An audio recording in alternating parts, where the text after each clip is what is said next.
Hi, this is Bob Puglisi. I'm in my office in my condo in Santa Fe, New Mexico, kind of trying to get through this epidemic we're in.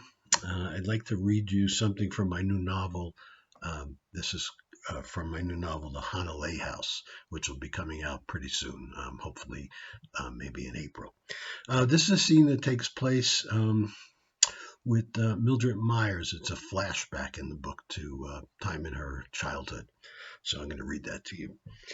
Sleep that night was difficult for Mildred. Dreams of different scenarios slipped in and out of her consciousness. When she fell into a deep sleep, it transported her back to her uh, childhood on the Lower East Side, to the three-room tenement apartment where she and her family lived. A quick succession of images appeared and disappeared. The 3 flights of stairs, the toilet down the hall, the claustrophobic apartment, with windows on each side of the kitchen that looked not outside, but into the adjoining rooms where the family worked and slept. There was the tight little kitchen in the middle of the apartment with its coal stove, sink, and bathtub. Her father, Bernie Rabinowitz, sat at the dining table with an impatient look on his face. He glanced at his wife Rosie sitting at the table, his younger son Hermie, Mildred, and her younger sisters Marcy and Ellie.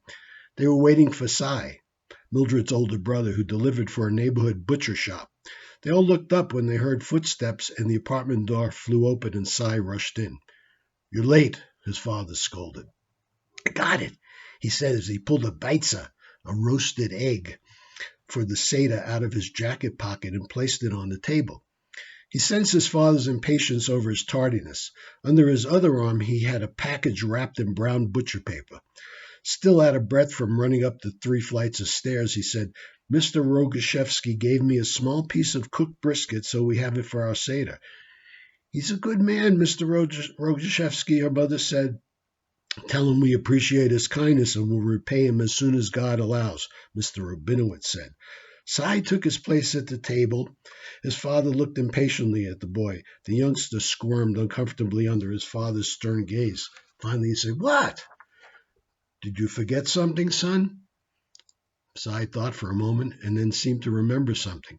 He sprang to his feet, went to his jacket, and pulled a lamb shank bone that was partially hanging out of his jacket pocket. Everyone at the table smiled.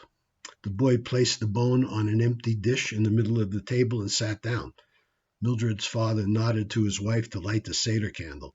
The father sat at the head of the table wearing his talit, that's his prayer shawl, around his shoulders, his Torah opened in front of him to the Passover Seder ceremony. Mr. Rabinowitz put his hands together and said, "Barak Atai Adonai." The rest I'll say in English.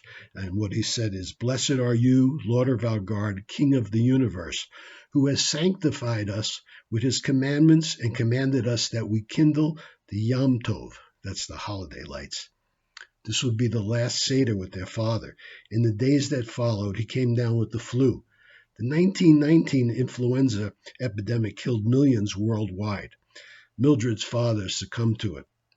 Without his income, the family became destitute and had to move out of their apartment and moved in with relatives in the neighborhood. Mildred was just 13 years old. She and her brothers quit school to work and take care of her mother and her younger sisters. The dream shook Mildred awake. She felt disoriented, soaked in sweat, tears running from her eyes as she looked around her cell, trying to figure out where she was.